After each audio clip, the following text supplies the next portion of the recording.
दोस्तों, पिछली वीडियो में हमने बहुत सारी कहानी सुनी, जैसे अकबर बीरबल, हनुमान जी की कहानी और भी बहुत सारी कहानी। हमने सीता माता का भी एक राज जाना था। तो अगर आपने नहीं देखी है तो जल्दी से जाके देख लो। तो आज की कहानी है एक जातक कथा और आज की कहानी है गौतम बुद्ध और अंगुलीमाल की कहानी। तो ये कहानी बहुत ज़्यादा अच्छी होने वाली है और जिसने ये कहानी नहीं सुनी है उनके लिए तो और ज़्यादा इंटरेस्टिंग होने वाली है। तो सबसे पहले तो वीडियो को लाइक कर दो और चैनल को सब्सक्राइब कर दो और कमेंट में बताना आपको कहानी कैसी लगी। तो मगध देश के जंगलों में एक खूंखार डाकू का राज हुआ करता था। वह डाकू जितने भी लोगों की हत्या करता था उनकी एक एक उंगली काट कर माला की तरह गले में पहन लेता। इसी वजह से डाकू को सभी अंगुलीमाल के नाम से जानते थे। मगध देश के आसपास के सभी गांव में अंगुलीमाल का आतंक था। एक दिन उसी जंगल के पास ही एक गांव में महात्मा बुद्ध पहुंचे। साधु के रूप में उन्हें देखकर हर किसी ने उनका अच्छी तरह स्वागत किया। कुछ देर उस गांव में रुकते ही महात्मा बुद्ध को थोड़ा अजीब सा लगा। तभी उन्होंने लोगों से पूछा, आप सभी लोग इतने डरे और सहमे सहमे से क्यों लग रहे हैं? सब ने एक एक करके अंगुलीमाल डाकू द्वारा की जा रही हत्याओं और उंगली काटने के बारे में बताया। सभी दुखी होकर बोले कि जो भी उस जंगल की तरफ जाता है उसे पकड़कर वो डाकू मार देता है। अब तक वो 99 लोगों को मार चुका है और उनकी उंगली को काटकर उन्हें गले में माला की तरह पहनकर घूमता है। अंगुलीमाल के आतंक की वजह से हर कोई अब उस जंगल के पास से गुजरने से डरता है।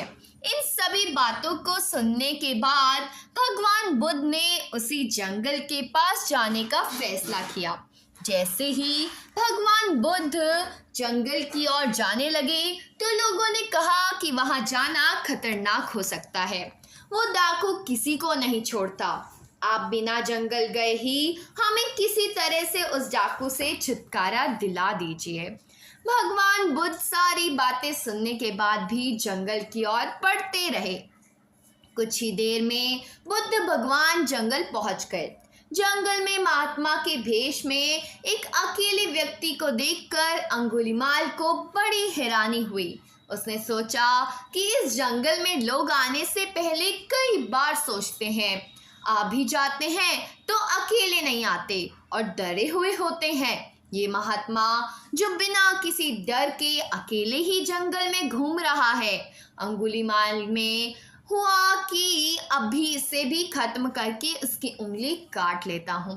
तभी अंगुलीमाल ने कहा, अरे आगे की ओर बढ़ते हुए कहाँ जा रहा है? ठहर भी जा अब। भगवान बुद्ध ने उसकी बात को अनसुना कर दिया। फिर गुस्से से डाकू बोला, मैंने कहा रुक जाओ। तब भगवान ने उसे पलट कर देखा कि लंबा चौड़ा बड़ी बड़ी आंखों वाला आदमी जिसके गले में उंगलियों की माला थी वो उन्हें घूर रहा था।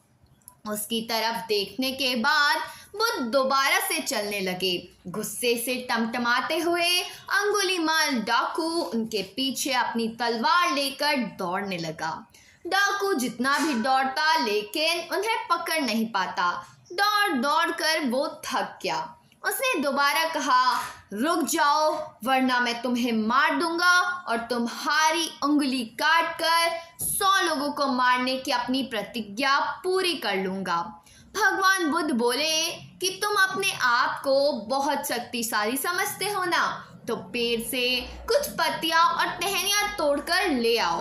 अंगुलीमाल ने उनका साहस देखकर सोचा कि जैसा यह कह रहा है कर ही लेता हूँ। वो थोड़ी देर में पत्तियां और टहनियां तोड़कर ले आया और कहा, ले आया मैं इन्हें। फिर बुद्ध जी ने कहा, अब इन्हें दोबारा पेड़ से जोड़ दो। यह सुनकर अंगुलीमाल बोला, तुम कैसे महात्मा हो? तुम्हें यह नहीं पता कि तोड़ी हुई चीज को दोबारा नहीं जोड़ सकते हैं? भगवान बुद्ध ने कहा कि मैं यही तो तुम्हें समझाना चाहता हूँ कि जब तुम्हारे पास किसी चीज़ को जोड़ने की ताकत नहीं है तो तुम्हें किसी व्यक्ति को या वस्तु को तोड़ने का अधिकार भी नहीं है। किसी को जीवन देने की क्षमता नहीं तो मारने का हक भी नहीं है। यह सब सुनकर अंगुलीमाल के हाथों से हथियार छूट गया।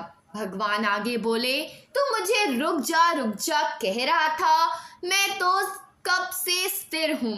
वो तू ही था जो स्थिर नहीं है।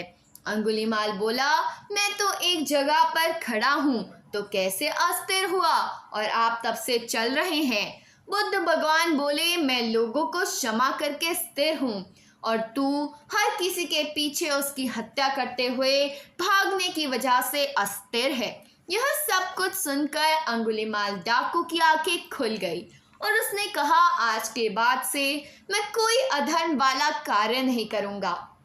रोते हुए अंगुलीमाल डाकू भगवान बुद्ध के चरणों पर गिर गया।